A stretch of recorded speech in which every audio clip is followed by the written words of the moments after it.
experience. The breakaway of 4 riders with just over 6 laps to go, and their lead is down to 3 minutes and 40 seconds. Is it true that this group of no-hopers has no hope? Terry Claveola, for one, refuses to believe it. Back in the pack, Greg LeMond and the rest of the field begin to close the gap. And so we may be witnessing a typical pattern in professional racing. The early men working their hearts out and getting no glory. And so with 5 laps to go, the time is now for Greg LeMond and the other big stars to go to work.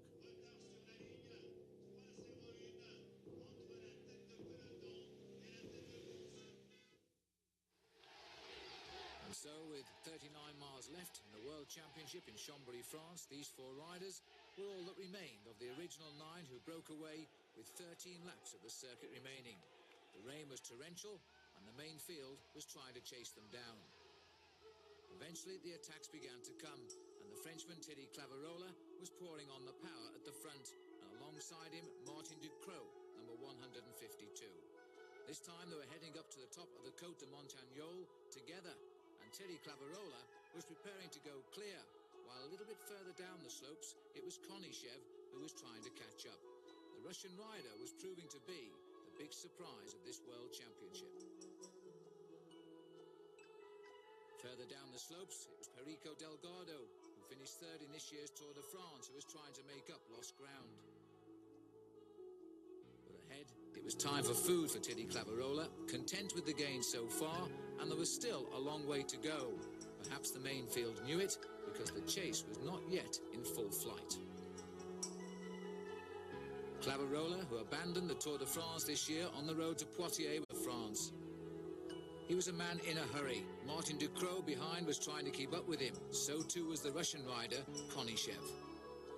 The time gap now was coming down. It was a shade over 2.5 minutes. The big field was beginning to hunt the leaders.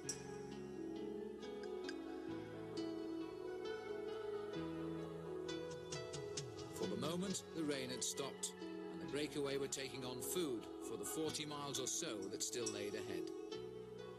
While Thierry Claverola took on food, Thomas Wegmuller launches an attack. They say the best time to launch an attack is when the other riders are busy doing something else. Martin Ducrot chases him down, and so too does Claverola. He's been in the lead now for almost 60 miles. This wasn't the time to give up the hunt yet, even though the field behind was showing the interest now in the lead of the race. All of the Spanish team on the front, and looking over their shoulders, they wanted the Italians and the Russians to come through as well. There'd be no help from the Russian riders, not as long as Konishev was in the lead, number 227. Thierry Claverola isn't the leader of the French team, but he has been given his head. The French team now should be trying to slow the chase down. Rumour was they weren't. The 4 leaders were coming back together. Thomas Wegmuller, who had not been climbing well all day, was being caught first by Claverola, then Konishev, and then Ducrot. They now face 3 more climbs, and that's all of the Côte de Montagnole. This massive crowd, their enthusiasm, not dampened by the heavy rain, was still hoping that Claverola could pull off what seemed impossible. An early escaper, he still held a lead. But the field behind now were beginning to chase very hard. The lead was coming down very, very quickly. Already in this race, 120 riders had abandoned the event. Now Ducrot was in trouble. He soon would be out. And so we're left with just Thierry Claverola, who has forced the pace all day long, pulled along by the very thought he was a Frenchman riding just down the road from where he lives. And Konishev was a surprise. He was going with him. But then came Stephen Rooks up from the main field, and in just 2 kilometres on the climb, he closed 30 seconds on the leaders. He hadn't caught them yet, but it wouldn't be long now. To the cheers of the crowd, at last a face many people recognised. King of the Mountains in this year's Tour de France, and 2nd overall in that race a year ago. The Dutchman was on the attack. Further behind, the pack had shrunk from the original 190 starters to a mere handful, but still the famous names were there. Sean Kelly, Laurent Fignon, Greg LeMond had still to make the move. With just 2 climbs of the Côte de Montagnole to go, Claverola was still inspired, and the persistent Russian from Gorky was just behind him. But now the field were in full flight. Sean Kelly was in the leading group, so too was Martinelli. But look at this. Stephen Rooks, the Dutchman, on the descent of the Côte de Montagnole. With just over 10 miles to go to the finish, Stephen Rooks had joined the front too. And as the riders came through to begin their final lap, with the rain still coming down, the 3 leaders were in sight now of all of the chasers. The big names were coming back into the race. The big names could still win the world title.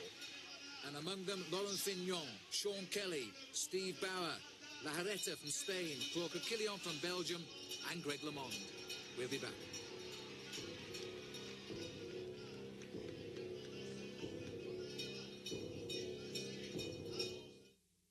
We're into the final 8 miles of this 163-mile race.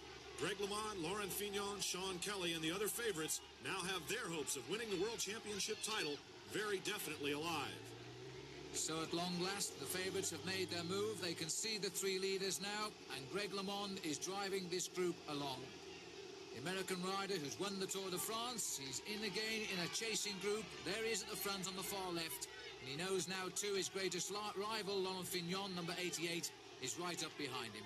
It's interesting, too, that the protagonists of last year's World Championships are also side by side. Steve Bauer and, of course, Claude Coquillon, the subject of controversy 1 year ago. It looked as though Fignon there said something to Sean Kelly he didn't like, and I think it was go to the front, and Kelly told him in broad Irish exactly what he thought of that. It's La Haretta of Spain who's having an excellent year, and his country well represented by this young man. La Haretta setting the pace at the front at the moment. He's ridden the Tour of Italy, Tour of Spain, and the Tour de France this year. What a great season he's had, finishing 5th in the Tour de France. The lead was almost 3 minutes, Phil, and it went down to 40 seconds almost immediately. But since then, it's really hovered at that point. And I think the breakaway it still feels secure, still feels possible that they can win, even though the distance is so small. So is the distance to the finish line. Well, we're seeing here, Brian, the gap up to the leaders as our helicopter camera takes us further along the road. It's still a considerable gap, as you say. There they are. And they're being led by Stephen Rooks, who did a terrific ride to cross this gap. He came across on his own. He's really added the power now to the engine here.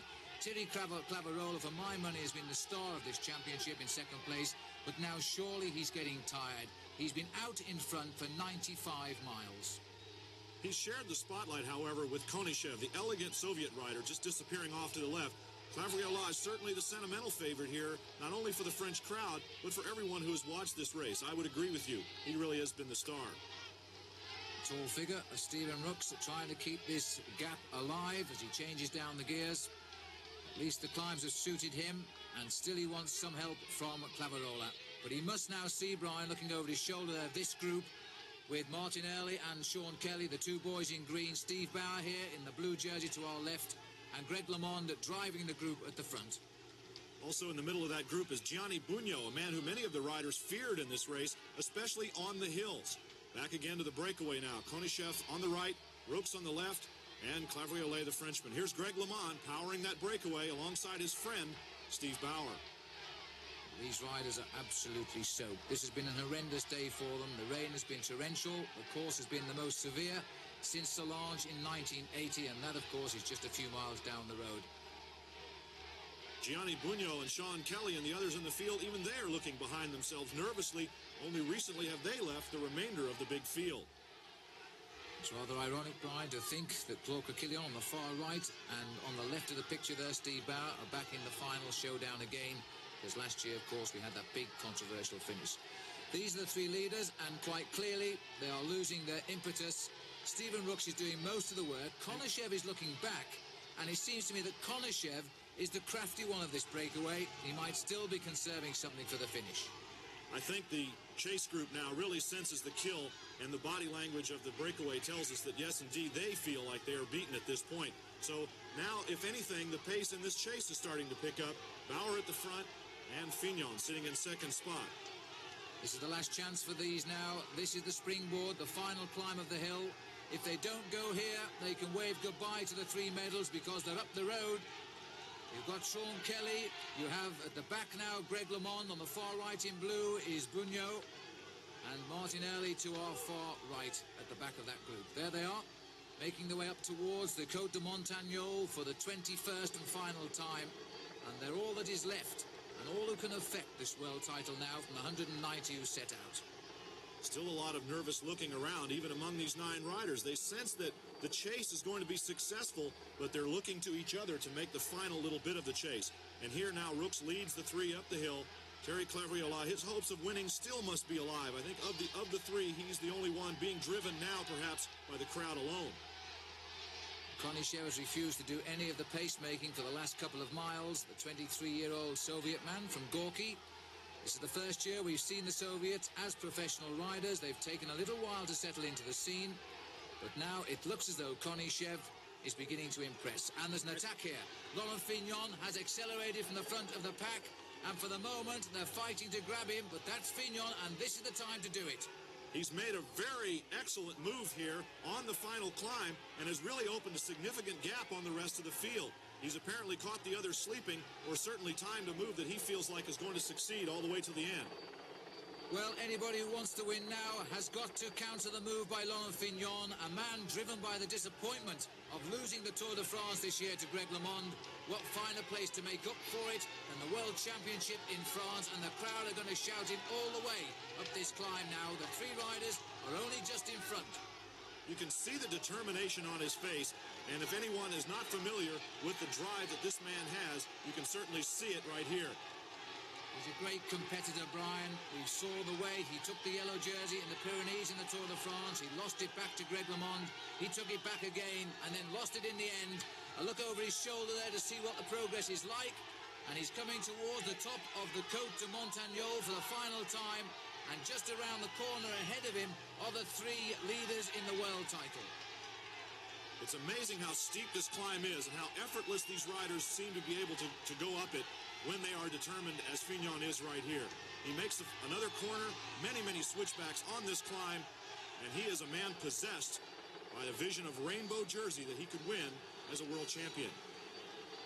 Well, there's the chasing group, and they're losing ground on Fignon, and Fignon will know it now. He's gambled everything on this attack. So it looks as though Laurent Fignon is heading towards victory in the World Championship. Can it be possible that he will exact his revenge from the humiliation of the Tour de France? It certainly seems so. Stay with us. We'll be back. The original 3 breakaway riders, not willing to give up the race, still hoping to survive and win. Rooks, Clavriola, and Konishev, with Laurent Fignon in hot pursuit. So there's just 4 miles remaining now of the 163, and Greg LeMond has made his move. Look at this. Greg LeMond has flown across the gap from the chasing group. He's caught Laurent Fignon, and he's making it look so easy. Fignon glances over his shoulder there, but I don't think he'll know yet that Greg LeMond has joined him. That is a fine piece of riding by the American. Now he knows, because he's looked through to his inside, and LeMond attacks him. And Fignon is finding somewhere the reserves to go and catch up with LeMond. Laurent Fignon's worst nightmare has come back to life. Greg LeMond surging on the hill in the final stage of the Tour de France. These 2 fought some 3 minutes apart. Here they're side by side on the final climb. And look at this, LeMond goes again. LeMond goes again, and this time he has the 3 leaders in sight. So for the first time in the best part of 3.5 hours, the men at the head of the World Championship can be seen. And it's the American Greg LeMond who races to get across to them first. He's dragging with him Laurent Fignon, and Fignon's in trouble. Fignon has lost the gap just like he did in the Tour de France. LeMond is going away from him. So Laurent Fignon, but the top of the hill is coming, Brian, and Fignon can come back yet. Here comes LeMond right around the trio. And look at Clavriola. The fight in him is not yet gone. As LeMond comes by, it is the Frenchman that goes to his wheel as they begin now the descent. So we have LeMond leading from Clavriola, Konishev and Stephen Rooks. Fignon is just off the back. This is Steve Bauer here, also trying to cross the gap. And look at this. Steve Bauer has a flat back tyre. I'm certain, Brian, that Steve Bauer had a flat back tyre there as he was coming down this descent. He is certainly, yes it is. Look, the flat rear tire, he's signaling, but it's far too late to change a wheel and get back in. A man that probably has the most incredible bad luck when he's so close to victory or a chance at it here in the World Championship again. I can't believe that, Brian. Last year disqualified from the World Championship. Now he's out at the most crucial moment with a flat. He won't believe it either. But this is now developing into one of the finest finishes for years. And this is the group behind, and they look as though they're beaten. Robert Miller is there in the white jersey, number 3 in line. These are the stragglers now on what has been a day of attrition in this rain. Most of them have given up, and we hear that less than 50 are still riding around the course. Still the crowd cheer up the remnants of this World Championship, and this bunch here do not know what is happening at the front and what a dramatic end we're in for. The final 2 miles of the race course, and on the descent now, it's very, very difficult for attacks to happen and gaps to be closed. There's Laurent Fignon, though. He has rejoined and, in fact, gone away from the small group that he was with. And Greg LeMond is the one that's making the chase right now.